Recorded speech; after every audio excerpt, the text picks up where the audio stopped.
শিক্ষার্থীরা, তোমরা জানো যে ম্যানেজমেন্ট এবং মার্কেটিং খুবই সহজ একটা সাবজেক্ট। এই জন্য তোমরা এই সাবজেক্টটাকে পর্যাপ্ত সময় দাও না, আর সময় দিলেও তোমরা অনেকেই জানো না যে সিকিউতে কিভাবে লিখলে এক্সামিনার তোমাকে বেশি মার্কিং দিবে, একটু এক্সট্রা অর্ডিনারি ভাববে তোমাকে। সেই হ্যাক শেখানোর জন্য আমি তোমাদের স্নেহা আপু থাকছি এইচএসসি পাওয়ার প্লে কোর্সে। এছাড়াও ছোট্ট করে তোমাদের ভিডিওর মাধ্যমে কিছু কথাবার্তা বলে দিতে চাই।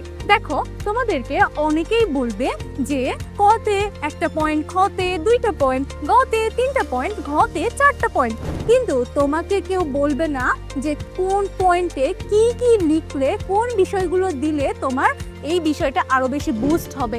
এটাকে আমি বলে থাকি মশলা দেওয়া। যেরকম তুমি তোমার খাবারের মধ্যে যদি তোমার মা বেশি মশলা দিয়ে রান্না করে তাহলে সেই খাবারটা বেশি মজা হয়, রাইট? আবার এক্সট্রা মশলাও দেওয়া যাবে না। এর জন্য তোমাকে জানতে হবে বেশ কিছু স্ট্র্যাটেজি। এই স্ট্র্যাটেজি তোমাকে একই সাথে টাইম ম্যানেজমেন্ট করা শেখাবে। এই স্ট্র্যাটেজি একই সাথে তোমাকে এক্সামিনারের কাছে এক্সট্রা অর্ডিনারি হতে শেখাবে। তোমার খ নম্বরে 2 নম্বর যেটা পয়েন্ট, যেটা অনুধাবনমূলক বলে থাকি, সেখানে তোমার করতে হবে কি বেশ কিছু উদাহরণ দিতে হবে। আমি যদি ম্যানেজমেন্টের ভাষায় বলি, তুমি প্রজনন শিল্প বা উৎপাদন শিল্প থেকে যখন কোনো একটা উদাহরণ নিয়ে আসবা, যে প্রজনন শিল্পের উদাহরণ নার্সারি, হ্যাচারি, এই টাইপের যখন একটা উদাহরণ টেনে দিতে পারবা, তখন এক্সামিনার বুঝতে পারলো যে গতানুগতিক সব স্টুডেন্ট থেকে তুমি এক্সট্রা অর্ডিনারি স্টুডেন্ট।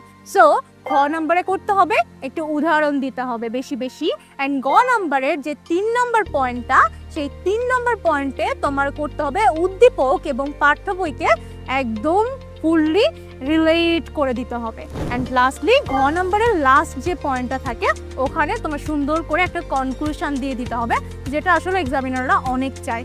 আমাকে জানতে হবে যে এক্সামিনার কি চায়। তুমি যদি জেনে যাও যে এটা চাচ্ছে, তাহলে তুমি সেটা করে এক্সামিনারের কাছ থেকে পূর্ণাঙ্গ মার্ক কিন্তু নিয়ে আসতে পারবে।